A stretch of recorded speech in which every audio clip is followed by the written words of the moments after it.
Hello friends, मैं हूं मलिक फरीदी। गणतंत्र दिवस के अवसर पर झांकियां निकालने का प्रचलन है। अगर वाकई भारत की गणतंत्र की सच्चाई के आधार पर झांकियां निकाली गई तो उत्तर प्रदेश से बुलडोजर जस्टिस की झांकियां निकलनी चाहिए, हरियाणा से लिंचिंग के दृश्य निकलने चाहिए, महाराष्ट्र से बटेंगे तो कटेंगे के नारे निकलने चाहिए, दिल्ली से बर्बाद होती मीडिया, लेजिस्लेचर, एग्जीक्यूटिव और जुडिशरी की दास्तान निकलनी चाहिए और सबसे सेंटर में वो झांकी होनी चाहिए जहां पर कुछ लोग मस्जिद के नीचे मंदिर खोजने के लिए खुदाई करते हुए दिखाई दे। इस तरह से आप ईमानदारी से सोचते जाए तो कई ऐसी झांकियां निकल सकती है जो भारत के गणतंत्र को हकीकत में बतलाएंगे। पाताल लोक वेब सीरीज में एक डायलॉग है कि ये जो दुनिया है ना, ये दुनिया, ये एक नहीं तीन दुनिया है। सबसे ऊपर स्वर्ग लोक जहां पर देवता रहते हैं, बीच में धरती लोक जहां पर इंसान रहते हैं और सबसे नीचे पाताल लोक जिसमें कीड़े मकोड़े रहते हैं। अब आप ईमानदारी से सोचकर बताएं कि भारत का गणतंत्र को आप किस लोक में रखेंगे।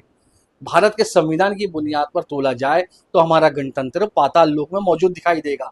तो चलिए इस वीडियो में हम इसी विषय पर बात करते हैं कि कैसे हमारा गणतंत्र पाताल लोक में पहुंच चुका है। गणतंत्र का बुनियादी मतलब होता है ऐसा तंत्र जो गण यानी कि जनता से चलता हो, ऐसा सिस्टम जिसमें जनता की भागीदारी हो, सबकी भागीदारी हो, डिसीजन मेकिंग की ऐसी प्रक्रिया जो खुले में सबके सामने होती हो, बहस और विचार विमर्श पर आधारित हो।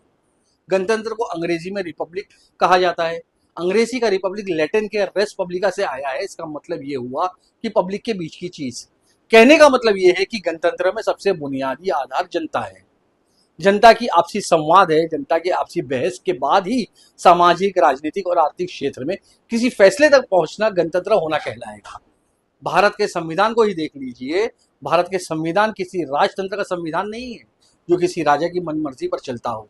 किसी धर्म तंत्र का संविधान नहीं है जहां पर किसी धर्म की प्रधानता हो। किसी कुलीन तंत्र का संविधान नहीं है। ऐसा संविधान नहीं है जो ये कहता है कि ये देश अंबानी, अडानी और मोदी के हिसाब से चलेगा। ऐसा संविधान नहीं है जो ये कहता है कि ये देश किसी राष्ट्रीय स्वयंसेवक संघ के विचारक के आधार पर चलेगा। बल्कि भारत के संविधान के केंद्र में जन कल्याण है। आर्थिक, सामाजिक, राजनीतिक न्याय की बात की गई है। पॉलिटिकल, सोशल और इकोनॉमिक जस्टिस की बात की गई है। सेक्युलरिज्म, धर्मनिरपेक्ष, बंधुत्व और समाजवाद की बात की गई है। यानी जब जनता इस विषय पर बहस करेगी, मतलब कि अपने लिए क्या अच्छा है और क्या बुरा है, ऐसे विषयों पर जब फैसला लेने की कोशिश करेगी, विचार विमर्श करेगी, तब जनता गणतंत्र को पूरी तरह से अपनाएगी। और तब भी उसे इतनी आजादी नहीं मिली है कि वो जनता के खिलाफ ही चली जाए, जन कल्याण के खिलाफ ही चली जाए, संविधान के खिलाफ ही चली जाए। उसे संविधान के दायरे में ही अपनी बहस करनी पड़ेगी। भारत के संविधान में मौजूद जन कल्याण के मूल्यों के खिलाफ वो नहीं जा सकती है। अब उस आधार पर आप भारत के संविधान को तोलकर देखिए, आपको क्या दिखेगा? भारत के गणतंत्र में जनता ही गायब है। जनता के लिए, जनता के जरिए किए जाने वाले बहस और विचार विमर्श ही गायब है। इस आधार पर लिए जाने वाले फैसले गायब है। जितनी भी पॉलिटिकल पार्टियां हैं वो सब कहती है कि वो जनता की भलाई के लिए लड़ रहे हैं, मगर उन सबके भीतर जनता नहीं है। कोई एक नेता है और इस नेता की भक्ति में लगे कार्यकर्ता है। राजतंत्र टाइप का मामला दिखता है, जिनका 5 साल में एक ही मकसद होता है कि नेता को जनता के सामने इतना बेचा जाए कि जनता नेता को सत्ता में पहुंचा दे। किसी तरह का विचार विमर्श नहीं होता है, किसी तरह की बहस नहीं होती है। पॉलिटिकल पार्टियों की प्रोपेगेंडा को बेचने के लिए पॉलिटिकल पीआर की बड़ी बड़ी कंपनियां हैं। पॉलिटिकल पार्टी और नेता की छवि इस तरह बनाने के लिए ताकि वोट की गोलबंदी नेता के पीछे हो सके। सैकड़ों करोड़ों रुपए का ठेका लेती है। इन्हीं के दम पर पॉलिटिकल पार्टियां गणतंत्र और लोकतंत्र का दावा करती हुई दिखाई देती है। नरेंद्र मोदी का पूरा कैरियर उठाकर देख लीजिए।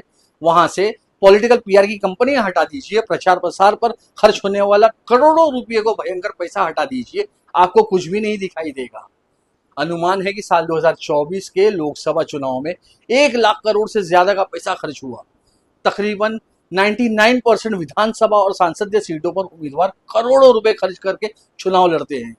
ऐसे में मुश्किल से 15,000 प्रति व्यक्ति आमदनी वाले भारत में, जहां पर 15,000 भी मैं ज्यादा बोल रहा हूं, प्रति व्यक्ति आमदनी नहीं है। 99% जनता तो कभी चुनाव लड़ने का सपना भी नहीं देख सकती है। यानी चुनावी मैदान से गणतंत्र पूरी तरह से गायब हो चुका है।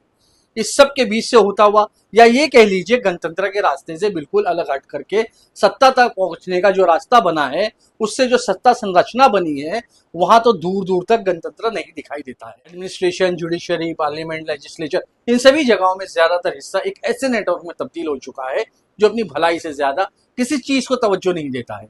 उसकी प्रतिबद्धता संविधान के प्रति होनी चाहिए थी, उसकी प्रतिबद्धता उसके प्रति नहीं है। उसे ना तो किसी लोकतंत्र से मतलब है, ना गणतंत्र से, ना संविधान से, किसी चीज से मतलब नहीं। चुनाव आयोग को उठाकर देख लीजिए, एक उदाहरण के तौर पर, वो भी एक संस्था है। गणतंत्र के मुताबिक चुनाव आयोग का कर्तव्य ये बनता है कि जब जनता चुनाव धांधली पर सवाल पूछे तो मुख्य चुनाव आयुक्त राजीव कुमार शायरी सुनाने के बजाय ठोस जवाब दे, निष्पक्ष बनाए चुनाव का माहौल, जनता को यह भरोसा दिलाए कि चुनाव आयोग गणतांत्रिक है, वो किसी दूसरे तंत्र के लिए काम नहीं करते। मगर चुनाव आयोग का कामकाज से तो ऐसा लगता है कि वो मोदी, बीजेपी, अंबानी, अडानी के लिए काम कर रहे हैं। महाराष्ट्र विधानसभा चुनाव के बाद कई विश्लेषकों की तरफ से ये गंभीर सवाल खड़ा किया गया कि साल 2019 से लेकर के 2024 में महाराष्ट्र में वोटर लिस्ट में 32 लाख मतदाता जोड़े गए, मतलब 5 साल में। मगर ऐसा कैसे हुआ कि साल 2024 के लोकसभा चुनाव से लेकर के साल 2024 में संपन्न हुए महाराष्ट्र के विधानसभा चुनाव के बीच मौजूद सिर्फ 6 महीने के गैप की अवधि में महाराष्ट्र में तकरीबन 48 लाख नए वोटर आ गए? ये सवाल ऐसा था जिसे बहुत ही गंभीरता से लिया जाना था, मगर कोई जवाब ही नहीं दिया गया। आंकड़े तो ये भी बता रहे हैं कि भारत सरकार की स्वास्थ्य मंत्रालय के मुताबिक महाराष्ट्र के भीतर 18 वर्ष से ज्यादा की जो आबादी है वो केवल 9 करोड़ 53 लाख है।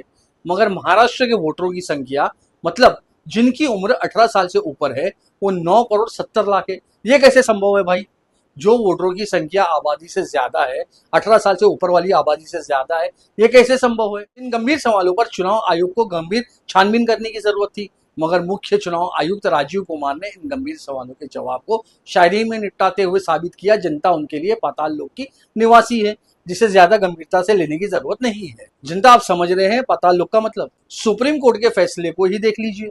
सुप्रीम कोर्ट के जज ने ऐसे कई फैसले सुनाए हैं जो संविधान के आधार पर न्यायिक नहीं दिखते हैं। ऐसा लगता है कि उस पर किसी पॉलिटिकल पार्टी का दबाव काम कर रहा है। राम मंदिर का फैसला संविधान के बुनियाद पर तो बिल्कुल न्यायिक नहीं दिखता है। राम मंदिर के फैसले में ये कहा गया है कि बाबरी मस्जिद तोड़ना गैर कानूनी था, तोड़ने वालों ने अपराध किया है। लेकिन भारत के गणतंत्र में जनता की बजाय सत्ता में बैठी बीजेपी का हिंदुत्व के साथ इतना खतरनाक गठजोड़ है, जनता से नहीं है, हिंदुत्व के साथ खतरनाक गठजोड़ है। सुप्रीम कोर्ट के जज रिटायरमेंट के बाद ये कहते हैं कि पता नहीं किसी लाभ या किसी मंशा से राम मंदिर पर जो उनसे फैसला सुनाया है वो सही फैसला बताता है कि भारत की सत्ता संरचना में ऐसा विचार हावी है जो गणतांत्रिक नहीं है। ऐसा विचार हावी है जो भारत को हिंदू धर्म के कर्मकांडीय पहचान से परिभाषित करना चाहता है। उस विचार में ना तो हिंदू धर्म का मर्म है, न गणतंत्र का और न ही संविधान का।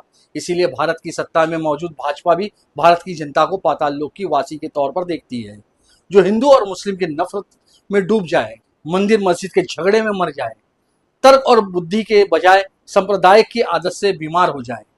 और इसी को लेकर लगातार काम भी किया जाता है, योजना के तहत काम किया जाता है, और सत्ता को इस बात से कोई फर्क नहीं पड़ता क्योंकि वो पाताल लोक के निवासी है।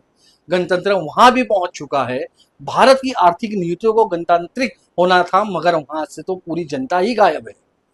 140 करोड़ की भारत की आबादी के साल 2024-25 में टोटल जीडीपी 328 लाख करोड़ के आसपास रहने का अनुमान लगाया जा रहा है, जबकि रियल जीडीपी महज 184 लाख करोड़ है। यानी भारत की टोटल जीडीपी में तकरीबन 43% पैसा केवल और केवल महंगाई से बना है। जब आर्थिक नीतियां ऐसी होगी, जीडीपी में 43% हो तो केवल महंगाई हो, तो इसका मतलब है कि आर्थिक नीतियां गणतांत्रिक नहीं है। आर्थिक असमानता जोड़ ली जाए तो स्थिति और भयंकर दिखाई देगी, और प्रति व्यक्ति आमदनी जोड़ ली जाए तो भयंकर दिखाई देगी। साफ दिखाई देता है कि भारत की आर्थिक नीतियों ने जनता को पाताल लोक का वासी मानकर अपने से पूरी तरह से काट दिया है। जैसे कि गणतंत्र का अर्थ बताते हुए मैंने बताया कि गणतंत्र का बुनियादी मतलब है कि बहस होनी चाहिए। संविधान के आधार पर जन कल्याण के मकसद से जनता बहस करके इकोनॉमिक, सोशल और पॉलिटिकल भूमिका निभाए। सबसे बड़ी जिम्मेदारी किसी की बनती है तो मीडिया की बनती है। टीवी से लेकर के यूट्यूब पर ऐसे अनगिनत पत्रकारों की फौज मौजूद है जो गणतंत्र के लिए काम करने की बजाय, जनता के लिए काम करने की बजाय किसी पार्टी तंत्र के लिए काम करते हुए साफ तौर पर दिखाई देते हैं। मीडिया वालों ने अपनी बहस से जनता की जरूरी मुद्दे को इस तरह से बाहर किया है जैसे वो बताना चाह रहे हो जनता तो पाताल लोक की है, वो पाताल लोक की बात नहीं करते हैं।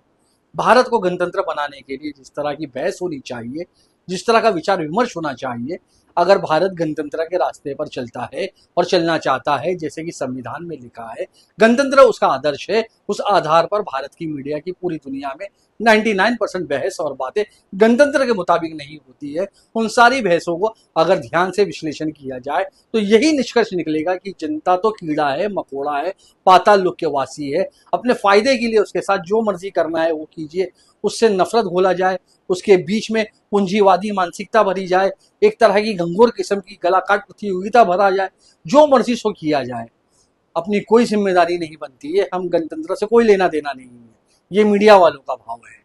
गणतंत्र की बुनियाद अगर जनता के बीच, जनता के कल्याण के लिए संविधान के दायरे के आधार पर की जाने वाली बहस है, तो ये बहस तब तो कतई संभव नहीं है जब जनता के बीच बंधुत्व की भावना ना हो, फर्टिलिटी की भावना ना हो। मौजूदा वक्त के भारत में बंधुत्व की भावना तो इतनी तोड़ा जा चुका है कि भारत का गणतंत्र पाताल लोक में पहुंच गया। साफ तौर पर नजर आता है, जिसकी निचोड़ तो ये दिखाई देता है कि अरे यार, भारत की 90% आबादी तो यहाँ पर कीड़े मकोड़ों की तरह रहने के लिए अभिशप्त हो चुकी है। शुक्रिया दोस्तों।